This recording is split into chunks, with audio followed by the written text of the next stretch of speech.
Hey, what's going on, people? Welcome back to Football Therapy with me, your host, Jan. I hope you're doing well, friends. I really do hope that. Back in the office, welcome back to Chelsea News. A big sensational striker special. I'm on edge. I'm jittery because my kitten, Mia, she's all over the gaff. Welcome to Mia Bingo. How many minutes in will I kick the cat out?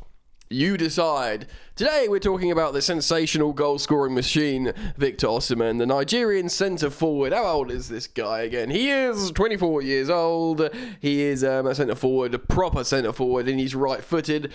And he's on top of the world playing for Napoli. Chelsea were linked to Osimhen before. I think he was playing for Lille. Yes, he was playing for Lille. We were linked for him. He didn't have an explosive season like he is now. Who's to say, wherever he goes next, he will continue to score loads of goals? I don't know. Do you know? I don't.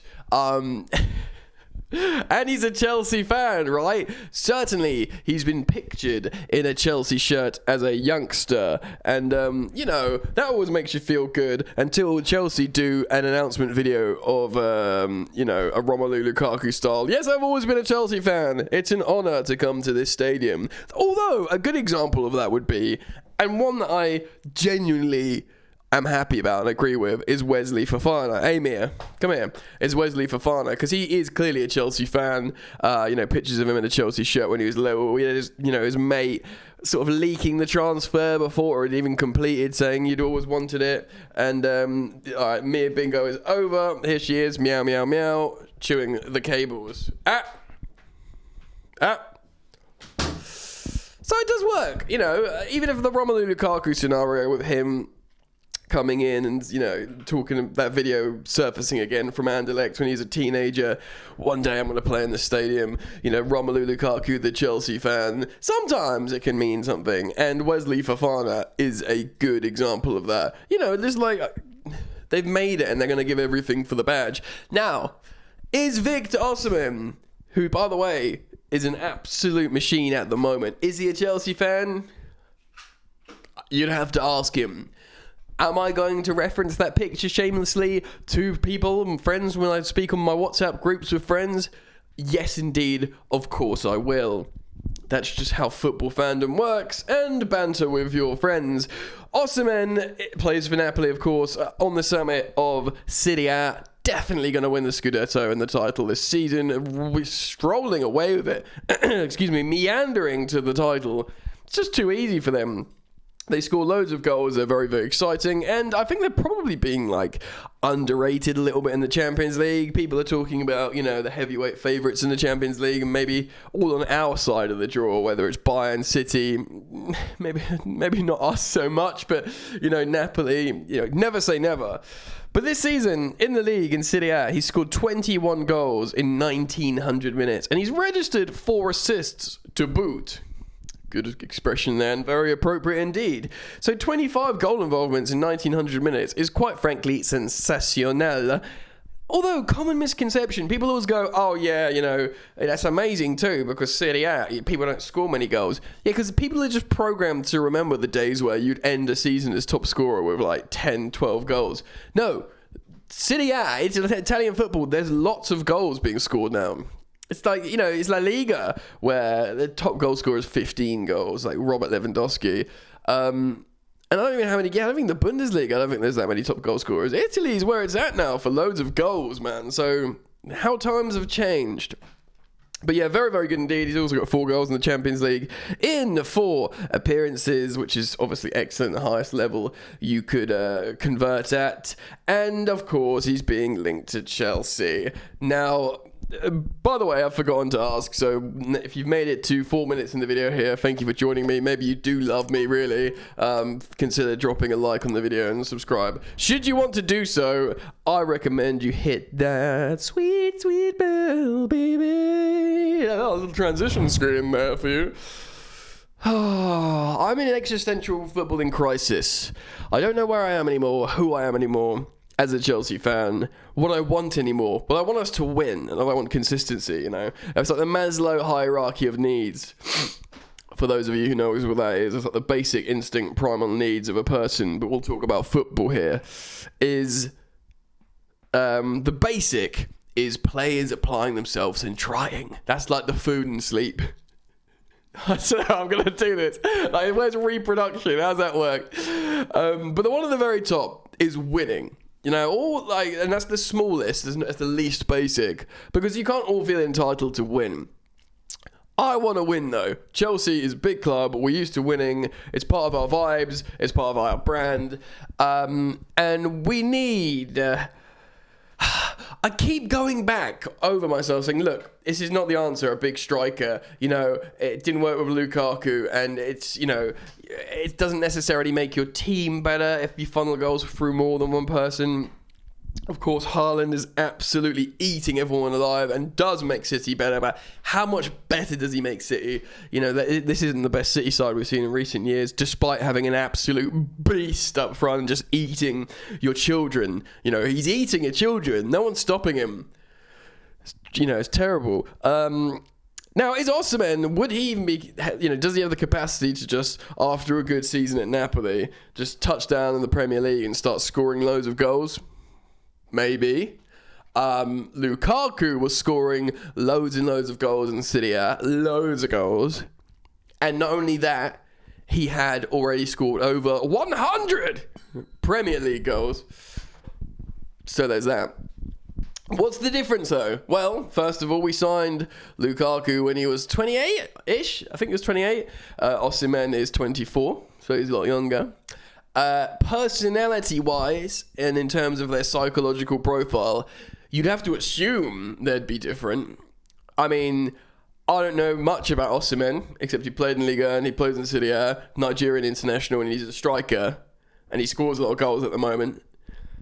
But what I do know is odds are, I'd bet my bottom dollar that dude isn't going to friggin' get Sky Italia around to do an interview halfway through the season because he's unhappy with Graham Potter or indeed whoever is managing Chelsea at the time.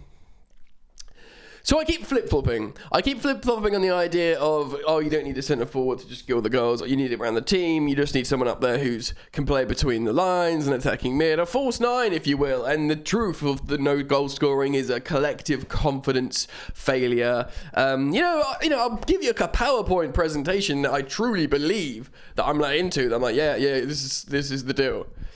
But then again, I get down the pub, I have a full glass of beer, and I get reduced to the proper football man mentality, you know? And I think, right, when was Chelsea good? And I looked at Chelsea when we won the league, and, you know, that starting 11. And I didn't have my nuts blown off.